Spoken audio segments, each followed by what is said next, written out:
बिस्मिल्लाहिर्रहमानिर्रहीम। अल्लाह ताला के बहुत ही प्यारे प्यारे नाम हैं और इन नामों के मानी और ख़ास शेयर करने की सीरीज़ स्टार्ट की है।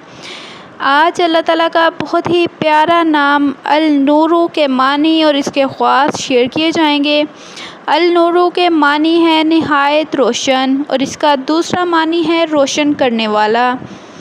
अब चलते हैं इसके ख़वास की जानिब। और पहला ख़वास शेयर करने से पहले छोटी सी रिक्वेस्ट है कि चैनल को ज़रूर सब्सक्राइब कीजिएगा। पहला ख़वास है कि जो शख्स शब-ए जुमा 7 मरतबा सूरह नूर और 1000 मरतबा इसम मुबारक अल-नूरू का विर्द करेगा, इंशाअल्लाह इसका दिल नूर इलाही से मुनव्वर हो जाएगा। अल-नूरू का दूसरा ख़वास है कि जो कोई अन-नाफ़िउ और अल-नूरू को साथ मिलाकर मरीज़ पर दम करेगा तो इंशाअल्लाह शिफ़ा होगी। अल-नूरू का अगला ख़वास है कि जो सुबह के वक़्त अल-नूरू को लाज़म पकड़ेगा इसका दिल रोशन रहेगा।